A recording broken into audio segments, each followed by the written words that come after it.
परमात्मने नमः। सर्वतः पाणिपादं तत्सर्वतोक्षिशिरोमुखं सर्वतः श्रुतिमल्लोके सर्वम् आवृत्य तिष्ठति। वे परमात्मा सब जगह हाथों और पैरों वाले, सब जगह नेत्रों, सिरों और मुखों वाले तथा सब जगह कानों वाले हैं। वे संसार में सबको व्याप्त करके स्थित हैं। सर्वेन्द्रिय गुणाभासं सर्वेन्द्रिय विवर्जितम् असक्तं सर्वपृच्छेव निर्गुणं गुणभोक्तृ च बहिरन्तश्च भूतानाम् अचरं चरमेव च सूक्ष्मत्वात् तद्विज्ञेयं दूरस्थं चान्तिके च अविभक्तं च भूतेषु विभक्तमेव च स्थितं भूतभर्तृ च तज्ज्ञेयं कृष्णु प्रभविष्णु च। वे परमात्मा संपूर्ण इंद्रियों से रहित हैं और संपूर्ण इंद्रियों के विषयों को प्रकाशित करने वाले हैं, आसक्ति रहित हैं और संपूर्ण संसार का भरण पोषण करने वाले हैं, गुणों से रहित हैं और संपूर्ण गुणों के भोक्ता हैं। वे परमात्मा संपूर्ण प्राणियों के बाहर भीतर परिपूर्ण है और चर अचर प्राणियों के रूप में भी वे ही हैं। दूर से दूर तथा नजदीक से नजदीक भी वे ही हैं और वे अत्यंत सूक्ष्म होने से जानने में नहीं आते।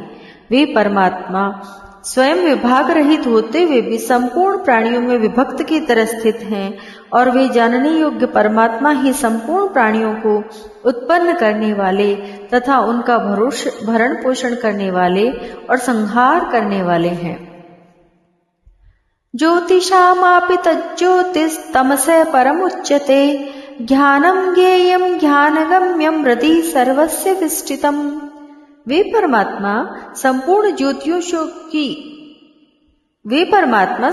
ज्योतियों की भी ज्योति और अज्ञान से अत्यंत परे कहे गए हैं। वे ज्ञान स्वरूप, जानने योग्य, ज्ञान से प्राप्त करने योग्य और सबके हृदय में विराजमान हैं। इति क्षेत्रं तथा ज्ञानं ज्ञेयं चोक्तं समासतः मद्भक्त एतद् विज्ञाय मद्भावो उपपद्यते।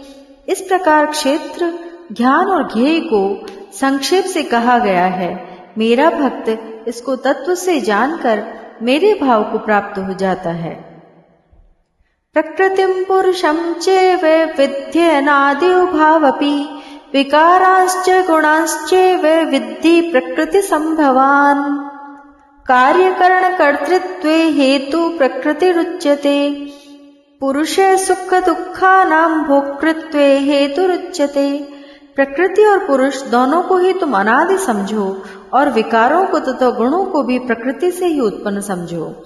कार्य और करण के द्वारा होने वाली क्रियाओं को उत्पन्न करने में प्रकृति हेतु कही जाती है और सुख दुखों के भोक्तापन में पुरुष हेतु कहा जाता है।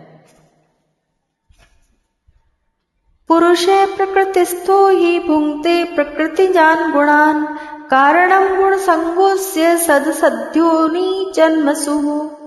प्रकृति में स्थित पुरुष अर्थात जीव ही प्रकृति जन्य गुणों का भोक्ता बनता है और गुणों का संग ही इसके ऊंच नीच योनियों में जन्म लेने का कारण बनता है। उपद्रष्टान्नमनुमन्ता च भर्ता भोक्ता महेश्वरः परमात्मेऽपि चाप्युक्तो देहि यस्मिन् पुरुषः परः। ये एवं वेत्ति पुरुषं प्रकृतिं च गुणैः सह सर्वथा वर्तमानोऽपि न स भूयोऽभिजायते। यह पुरुष शरीर के साथ संबंध रखने से उपद्रष्टा, उसके साथ मिलकर अनुमति देने से अनुमंता, अपने को उसका भरण पोषण करने वाला मानने से भर्ता और अपने आप को उसका स्वामी मानने से महेश्वर बन जाता है।